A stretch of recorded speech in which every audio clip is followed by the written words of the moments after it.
this legislation at this time. Kia ora no tātou katoa.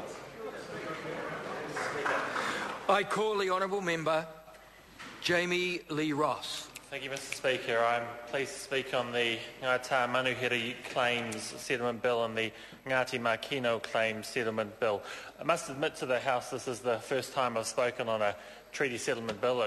I'm new on the Māori Affairs Select Committee, so I apologise to those listening if I can't give this bill quite the thorough explanation, acknowledgement and indeed acclamation that I know that the bill deserves. I will, however, be doing my best to listen to the submissions on the Māori Affairs Select Committee, getting quite an education. I'm sure I will indeed get that under the guidance of Rangatira Tau Hinare, our Chairman on the Māori Affairs Select Committee. Mr Speaker, I wish to first acknowledge the work that's been done by the Minister of Treaty Settlements, the Honourable Chris Finlayson, and all those involved in getting these settlement bills to the point that they're at now.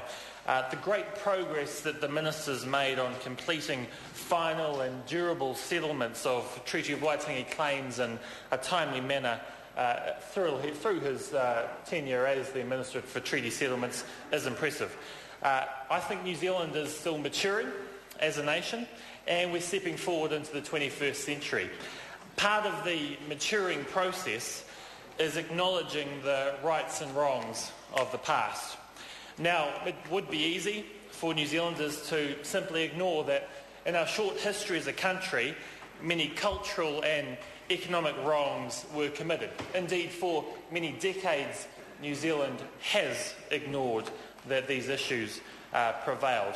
But the fact that we're here together today, debating these bills, these pieces of legislation that will stand alongside many past and future settlement bills, indicates that as a country we're ready to accept the past and move forward.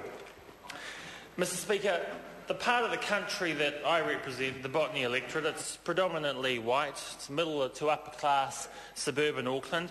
It's an area of the country that is quite sceptical of treaty settlements, and I have to admit I probably was up until recently too. But the more that I've seen and read of treaty settlements and the program, the more that I've watched from afar the work that the Minister's done in the Office of Treaty Settlements, the more that I can see that through resolving the wrongs of the past, we can refloat and regain momentum for the waka that is harmonious New Zealand race relations. In my view, the key part to reassuring New Zealanders that are sceptical about treaty settlements is to assure them that under this government, treaty settlements have been and will continue to be full, fair and final. Mr Speaker, parts of the deeds of settlement which outline historical grievances for both Ngai Tamanuhiri and Ngati Makino, I have to say, make for very sobering reading.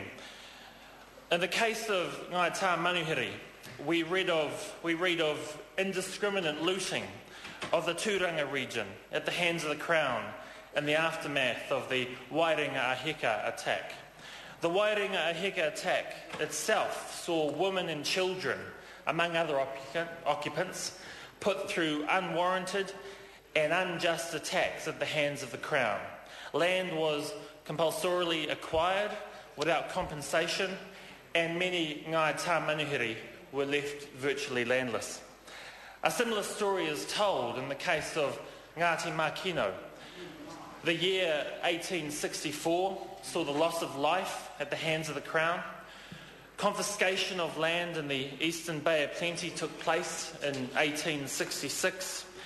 And between 1873 and 1900, 82,000 hectares of Ngati Makino land was alienated.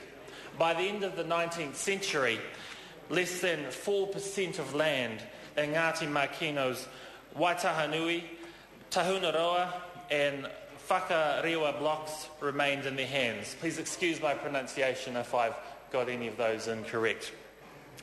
These are just a few of the many injustices that took place in the past, injustices that up until recently were not acknowledged, but the Crown has now acknowledged these injustices and has apologised through these two settlements. Mr Speaker, the settlements we have before us tonight will help Ngai Tamanuhiri and Ngati Makino unlock economic potential and provide a boost to their regional and provincial areas. In turn, these two iwi will be able to contribute in an even greater way towards building a more competitive and productive New Zealand economy. Mr Speaker, these bills are worthy of passage through their first reading tonight.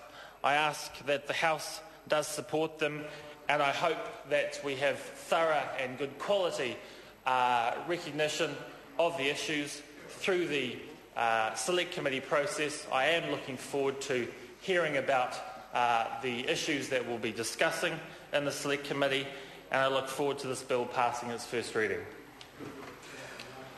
I understand the next call is a split call between 5 minutes